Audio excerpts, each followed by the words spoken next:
I had the best group. I would just say prepare yourself for a lot of blisters. So then the pain and torture began. One guy ended up going to hospital and he got pulled off the course. People just refused to run, but they got section commanders warnings. It was genuinely the most I had pushed myself, probably ever, if not in a long time.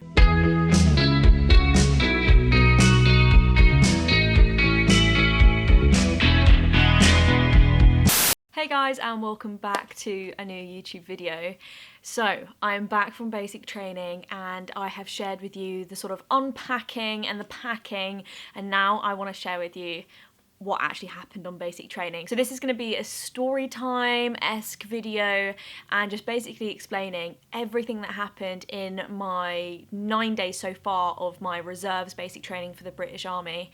What happened, what were people like, fitness, what we actually did, all of the interesting details and some really fun stories as well. So let's jump right into it. I've got my little note, so I'm gonna try and structure this best I can, but I feel like to start, I need to give a bit of context. So I am in the Army Reserves and our basic training is different to the regulars. So in the regulars, normally as a soldier route, you would do 14 weeks of basic training. In the reserves for a soldier route, you do mod 1, 2 and 3. So the way it works is mod 1 is a weekend, mod 2, you can either do a consolidated week, which is what I did, or you can do every other weekend for 8 weeks. And then mod 3 is a consolidated, I think it's 16-day course, which I still have to do, so I'm not done just yet. And in between mod 2 and 3, you need to do 8 weeks of physical training and you need to do loads of online learning. So that's kind of all the basic training the reserves do. So essentially it's the 14 weeks consolidated and shoved into a different formula of weekend, week, 2 weeks, and then loads of online learning in the meantime. So if you're wondering how the training works, that's how it works. So this video is going to be me talking about mod 1 and mod 2 because that's what I've done so far, which is essentially about 9 days worth of basic training. What we actually did, so the way mod 1 was structured was a little bit different to mod 2. So on mod 1 we went much later into the evenings and we didn't have any PT. So mod 1 was very much like get up in the morning, you go to breakfast, you have classes all day, and it was very much like lecture based sort of learning in a big hall with everybody. So it kind of felt quite difficult to maintain focus all day just like staring at a screen and PowerPoints, but it was a lot of like foundation knowledge that you need to know about how the systems are going to work and like just generally what to expect. A lot of admin was in that weekend, so those classes as well would run quite late. Like we had classes that went to like 8 p.m, so you can imagine we're having classes from like 7 in the morning to like 8 at night. It's a long day, like especially having dinner and then going back and doing learning, whereas mod 2 wasn't like that at all. As soon as you had dinner you were pretty much done for the day. There was the odd 1 or 2 days where we did have a class in the evening, but it was only because we had cancelled classes in the day due to the weather, so it kind of like meant that's why we had the classes in the evening. Normally we wouldn't have. The general differences between the two are mod 1 was very intense but no PT, just very much like loads of information being flown at you.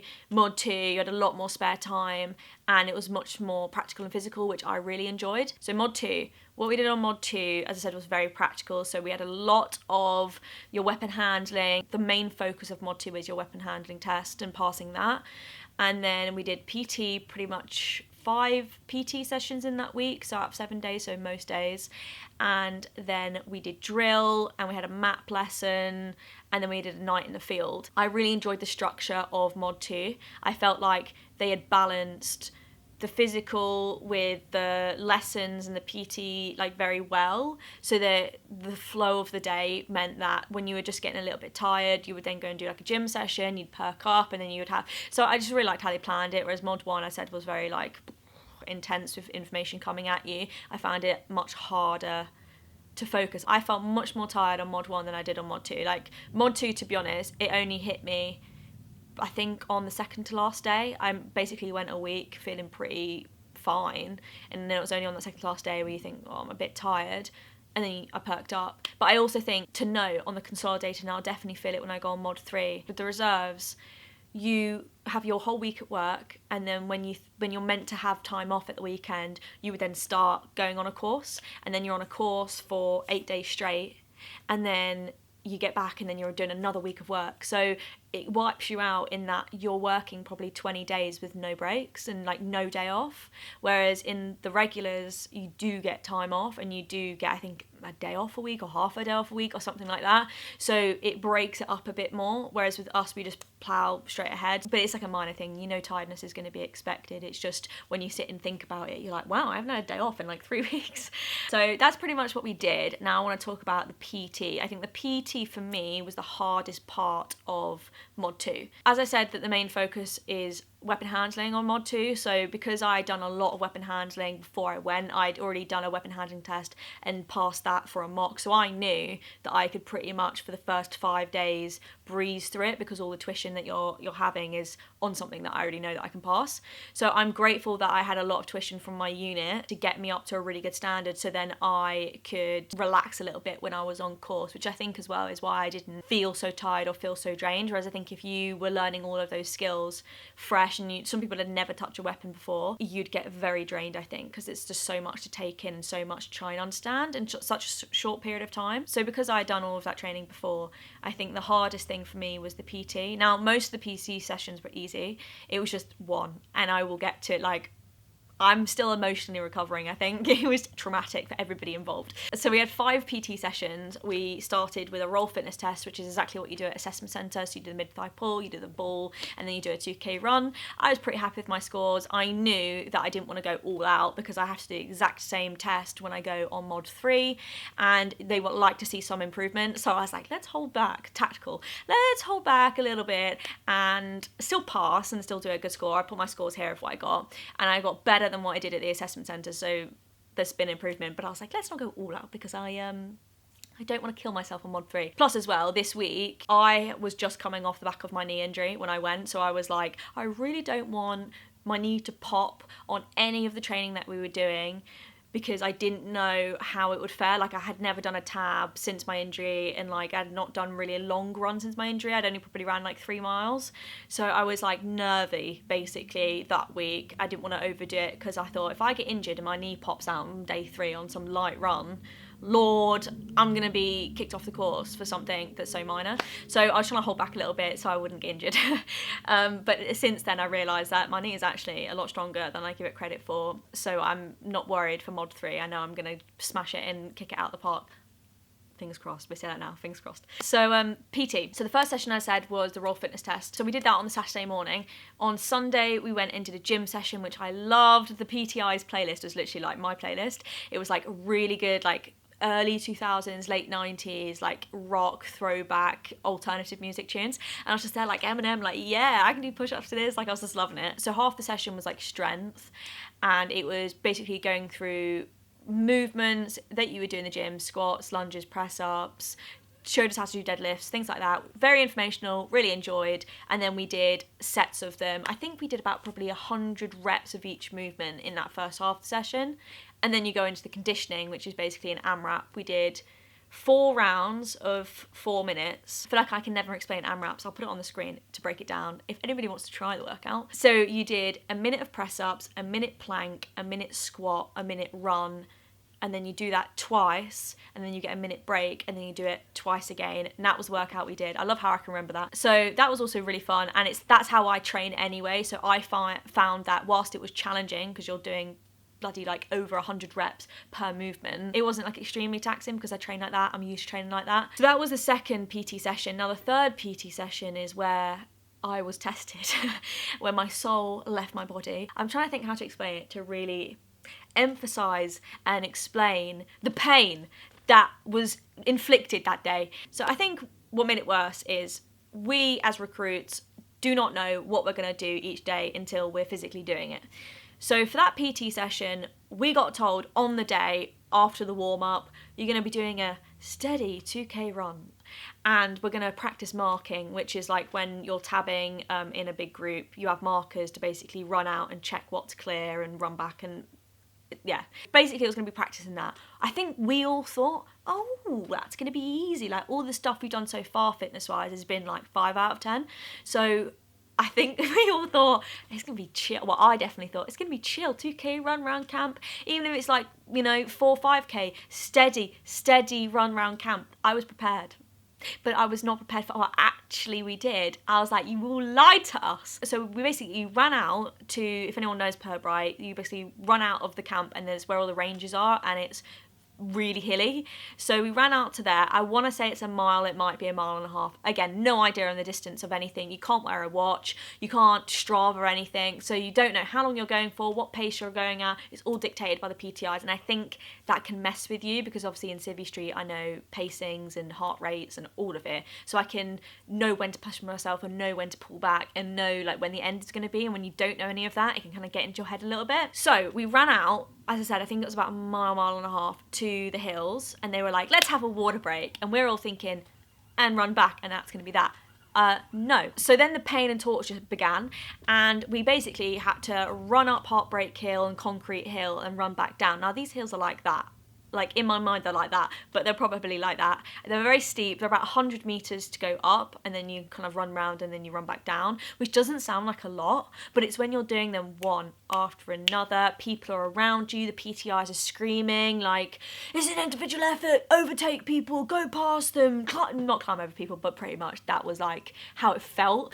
And the people are just screaming at you like, stop walking, this, that and the other, and you're just there like, raw, this is deep. Like you're trying your best and people are like pushing past you, and you're just like trying to, for me, I was just trying to keep my head down, focus on me, focus on the 5 steps ahead of me that I was doing, and just do it the best that I could.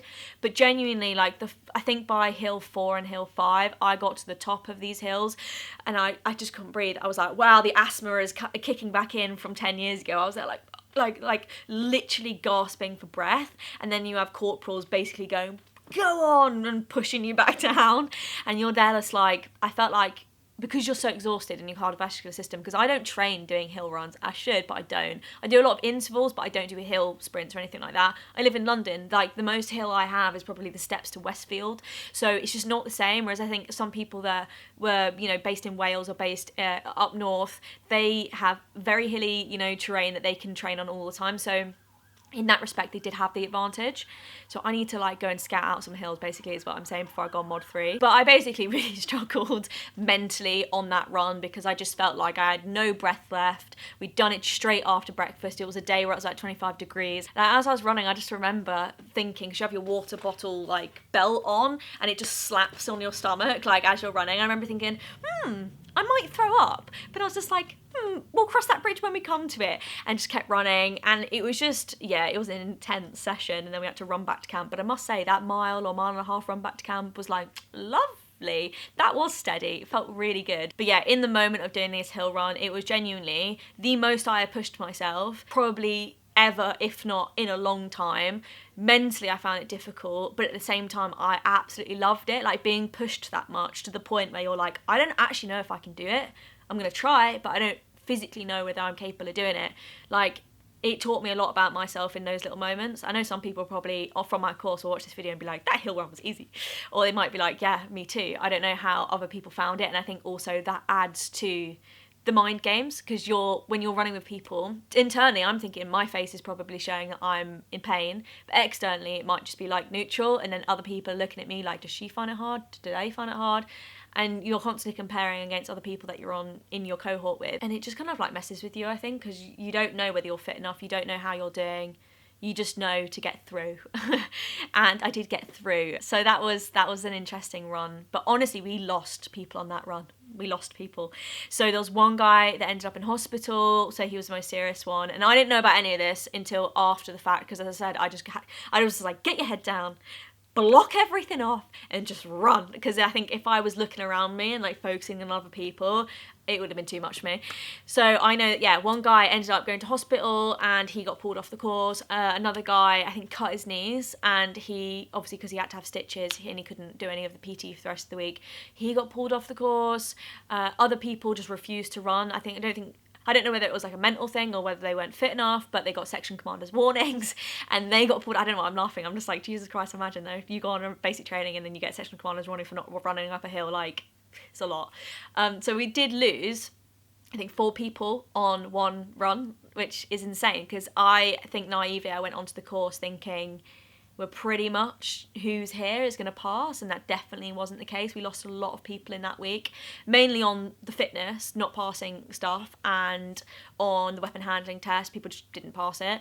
I think we started with 38 people, if I remember correctly, and we ended with about 24, so we lost a lot considering it's 7 days. Like, it's insane when you think of it like that. But yeah, that PT session was from hell. But I must say, when I've gone on runs since coming back, those little times where you're like, oh, I'm hitting the barrier a little bit, I just remember that hill run and I think nothing comes close. Unless I feel how I felt on that run, I know I can do it. It's given me a lot of mental strength, I think, doing that. So that's why I love it. Like, that's another great thing about the army. They push you to beyond what you would push yourself, and then you can use that as mental fuel in the future, and it makes you then just like progress leaps and bounds. The other 2 PT sessions were easy. It was just 2 tabs. So we did 10 kilos, but because the way our Bergens were, it ended up, I think, being 13 kilos. The first tab was, I think, 11 or 10 minutes a K for 3.5K, and then the second one was a little bit quicker, like 9.5 a K for 4.5K. So that's pretty much what we did. If you want to replicate, feel free. But for context, me in Civvy Street, when I go on tabs, I do 10K at about 8 minutes a K. So I just found it easy. And I do probably 15 kilos in the backpack or 18 kilos in the backpack.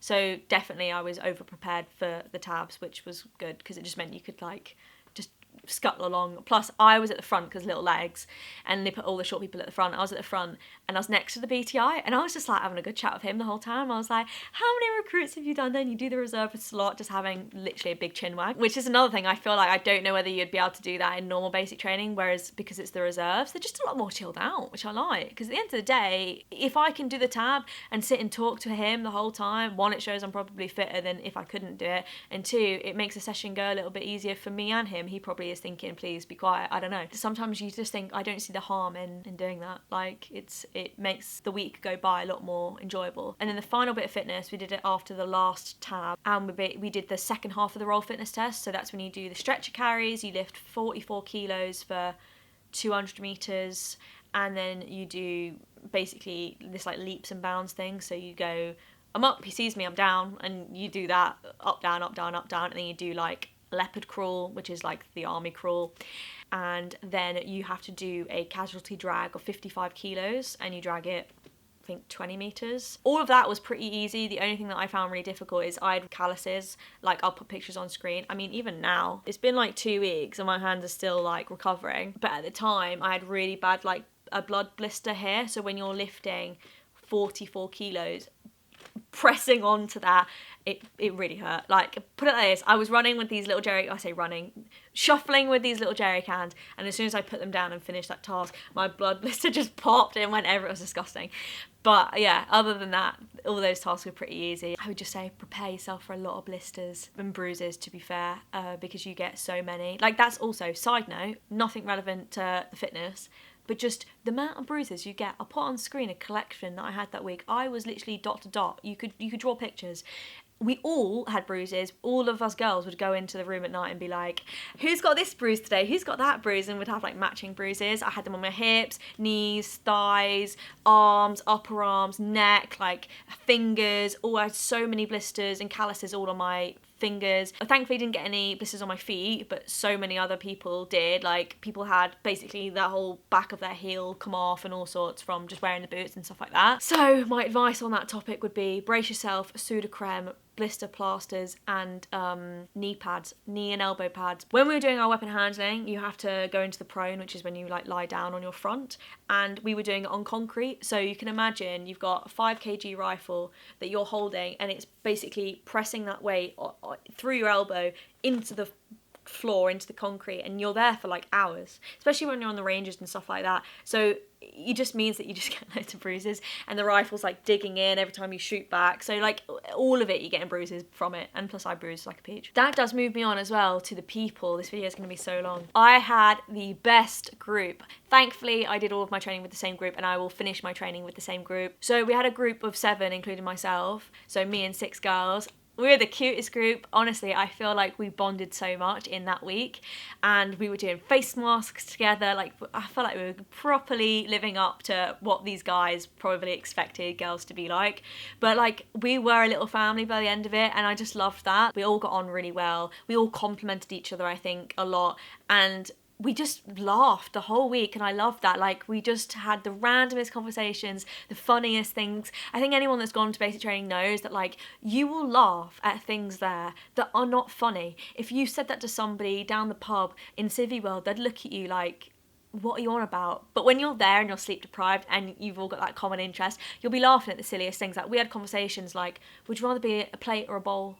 If you were a dog, what dog would you be? And like, those carried us through.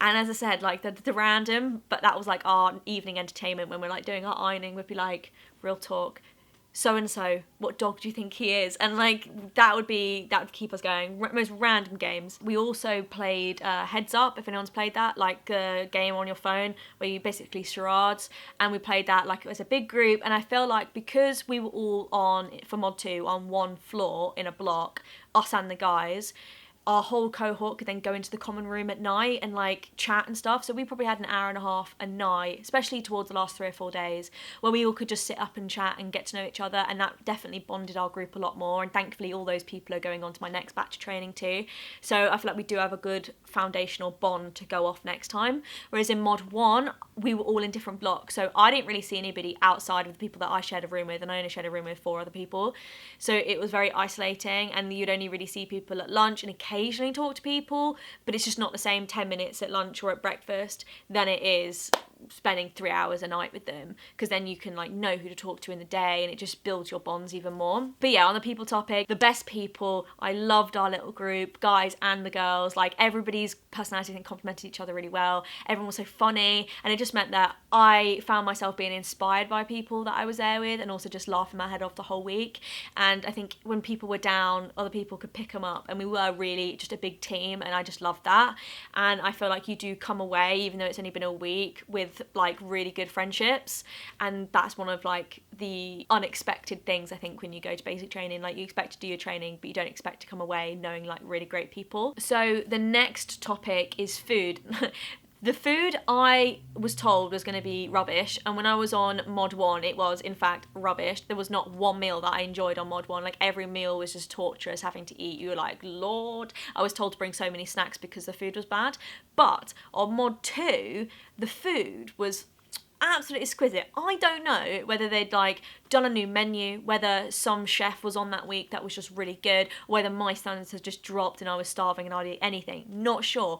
But every single meal pretty much that I had in that cookhouse was phenom. I mean, I will put pictures on screen, and I am aware the presentation leaves a lot to be desired. It is rice, slop, vegetables, cake and custard, pretty much the evening meal, but it was really good. I think it's because they're foods I wouldn't eat, like in Civvy Street. I wouldn't really cook that type of thing for myself, so it's nice to have those type of food cooked for you. But I would say breakfast, although it's a cooked breakfast, I had a cooked breakfast every single day, even the days when we were going to do early morning fizz, because I just was like, if I throw up, I just want to have cooked breakfast every day. But I did get bored of it by about day 6, so I think when you're there longer, next time I'll be venturing into the cereal, yogurt, pastry options, because there are really good choice for breakfast, to be fair. And you can also get dairy alternatives too, so like oat milk and soy milk and all of that, which I absolutely love. Sustainability. We didn't have cookhouse meals for lunch a lot. We had like sandwiches because we were out either on ranges or like out doing weapon handling, and it's just easier. So these sandwiches, I swear to God, I had this tuna mayo sandwich pretty much every day for about 4 days straight, and it got to the point where I was like, I am depressed, like I cannot eat this again. And it was the same crisps and the same like a full packed lunch every day. It was the most depressing thing, but it was quite nice. And then, as I said, dinner was slop and custard and cake, but I love dinner every night. Plus you got these little like milkshake cartons and these squares bars. Now a square bar, God, I haven't had them since like I was probably at school, and same with the little milkshakes, but we would all save them in our little section, and then at night, and about 8 p.m, when we were all doing our ironing or we were all playing our weird silly games, we would have our little snack break, and we'd all be like, oh, it's milkshake time, and we'd all have our little cartons, and honestly, they were like currency in our block, because they were so good. It was like 200 ml of heaven. And again, like food choices in the cookhouse, they had, I think, 4 probably options a day, and they all ranged. You'd definitely have a fish option, you'd have a meat option, a slop option, and then some sort of like vegan, vegetarian option. And that's another thing. Actually, a girl in my section, she was vegan, and I had no idea that the army actually catered for vegans, and they did. And the food, I'm not gonna lie, the vegan food looked 10 times better than the normal food a lot of the time. So when I go on my next batch of training, I'm gonna pretend to be vegan, I think, some nights, because the food is exquisite, and it's just so good that they're actually like supporting other dietary requirements than vegetarian or halal, and it's going more in the direction of sustainability. I love it. And the final thing on food I would say is, yeah, snacks. Bring a lot of snacks. I basically was being healthy, and I just thought, oh, I'm not really going to want to eat loads of shit food, I'm not going to want to eat like sweets and stuff like that, so I pretty much just took 1 bag of sweets, one set, like a pack of 4 chocolates, and then just loads of like protein bars, and all of that went, I think, by day 3. So then I was just like hauling up all the biscuits and stuff like that. Like when we did our night in the field, we all like pinched stuff from the rations, and we were having that all week. But I would say bring stuff to like nibble on, like nuts and like raisins and that type of thing, and then bring loads of junk food, like just morale boost, Mars bars, all that crap. That's what I'm going to be taking next time. I'm going to be taking so much food, it's insane. And also, you eat so much when you're there, and it's funny that you don't put on weight because you're doing like 20,000 steps a day. I literally would eat over 3,500 calories a day. Prior to going on training, I was eating about 1,600 a day. But like, yeah, 3,500 calories, and I pretty much maintained my weight. And since coming back, I'm eating like 2,000, 2,500 calories a day and maintaining my weight. It's just insane how like much more you eat, but you don't put on weight.